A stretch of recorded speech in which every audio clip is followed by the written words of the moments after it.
భక్తి సమాచారం. వాట్సాప్ ఛానల్లో జాయిన్ అవ్వండి. అన్ని విశేషాలు ఎప్పటికప్పుడు తెలుసుకోండి.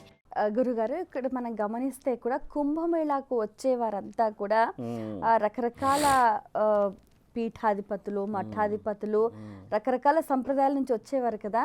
అయితే ఇప్పుడు ఒక సన్యాసి అని అంటే నిరాడంబరమైన జీవితం, కానీ వాళ్ళు ఈ కుంభమేళాకు ఆగమనం చేస్తున్న సందర్భంలో చాలా ఆర్భాటంగా, చాలా అట్టహాసంగా, చాలా వైవిధ్యంగా వస్తూ ఉంటారు.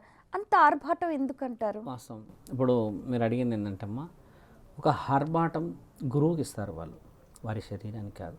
వాళ్ళు ఒక పీఠం ఎత్తుకొస్తారు అక్కడ నుంచి, అలా తీసుకొని అందులో గురువు యొక్క చిత్రపటం వేసుకోను, లేకపోతే వారి యొక్క విగ్రహం పెట్టుకొని గురువులకు తీసుకొని వస్తారు. ఇప్పుడు వారి యొక్క గురువు నియమ నిబంధనలు వాళ్ళే పాటించుకుంటారు, కానీ మీరందరూ పాటించాలని వాళ్ళు ఇంతవరకు చెప్పలేదు.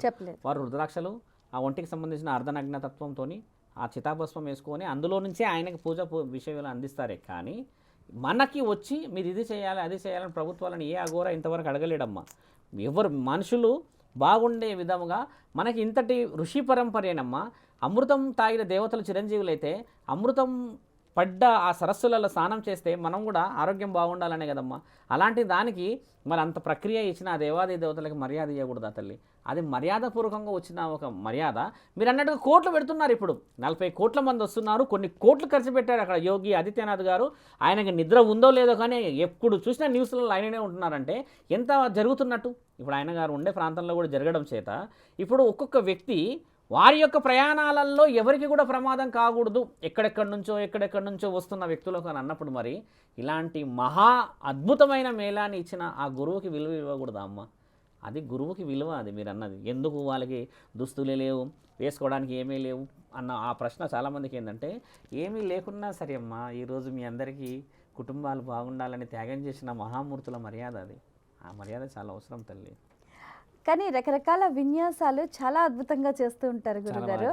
అసలు కనీ విని ఎరగని రీతిలో వాళ్ళు అఘోరాలు, అఖాడాలు, భిన్న సంస్కృతుల వాళ్ళు చాలా అద్భుతంగా చేస్తూ ఉంటారు.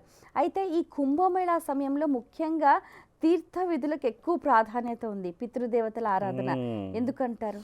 పితృదేవతల యొక్క ఆరాధన ఇందులో చూస్తే, ఒక వ్యక్తి చనిపోయిన తర్వాత తల్లి గంగా స్నానాలు ఎక్కువ శాతంగా కాశీలోకి వెళ్తారు పూర్వం నుంచే, అంటే హస్తికలను కలపడానికి వెళ్తారు.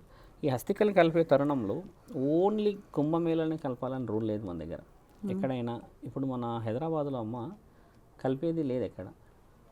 సంగం అని ఉంది ఒకటి, బప్పు ఘాట్ లంగార్ హౌస్ దగ్గర రేణుక ఎల్లమ్మ తల్లి, అక్కడ పారుతున్న జలాశయంలో వేస్తారు. అది ఎక్కడెక్కడి నుంచో వెళ్ళి కలుస్తాయి అని అంటారు. అలాగా 4 సరస్సులు మళ్ళీ గంగా, జమున, సరస్వతి కలుస్తున్న ఆ పవిత్రమైన తరుణంలో ఇప్పుడు ఇష్టం కదా తల్లి పవిత్రంగా కలుపుకోవాలని. ఎక్కడా కూడా మీరు అందరు కలపాలని రాసి లేదు, మీకు ఇది కూడా చెప్తున్నాము. అక్కడ వెళ్ళి గంగాలో ఈ హస్తికలు కలపాలని రాసి లేదు. నీ ఇష్టంగా నువ్వు పవిత్రంగా చేసుకుంటున్న పనికి కూడా స్వీకరణ ఇచ్చారు. మన దగ్గర కేవలం కాశీలో కలపాలనే రాసుంది. ఎందుకంటే కాశీలో మీకు తెలిసినది ఎన్నో ఉన్నాయి విషయ వివరణలు. ఇక్కడ ఏంటంటే వాళ్ళు ఇష్టంగా పోయి చేసుకుంటున్నారు. ఆ మంగళ స్నానాలకి కానీ మా నాన్నలు మా తాతలు మాకు చాలా ఇష్టం, ఆ పవిత్రమైన సంగమంలో కలిపితే మళ్ళీ పుడతారేమో, పవిత్రముగా మాకు మంచి జీవితాలు ఇస్తారేమో, పడ్డ కష్టాలన్నీ ఎలాగో చాలా పడ్డారు, కనీసం వాళ్ళ తృప్తి కోసం వారి ఆత్మశాంతి కోసం కలుపుదామన్న మహాప్రయత్నము మానవులది. దేవాది దేవతలు నువ్వు ఎక్కడ పుట్టినా, రోడ్డు మీద అడుక్కోవడానికి పుట్టినా కూడా నీ నిర్ణయం అయినదే కదమ్మా. నీ శరీరము అంటే నీ ఎలా వేయాలి, ఏ విధంగా వేయాలి, నీ పూర్వజన్మ సుకృతమా లేకపోతే నువ్వు ఏ జన్మలో ఏం అనుభవించామని రాసేది ఆయన్నే. అలాంటిది ఈ హస్తికలు తీసుకెళ్ళిన తర్వాత ఇట్ ఈస్ లైక్ అప్రూవల్. అంటే కొంచెం మమ్మల్ని కూడా చూడండి, మంచి పుణ్యమైన జీవితం అనడానికి మాత్రమే. అంటే ఇది ఒక జ్ఞాపకానికి చేసే ప్రయాణం తల్లి. For more videos like this, subscribe Big TV channel.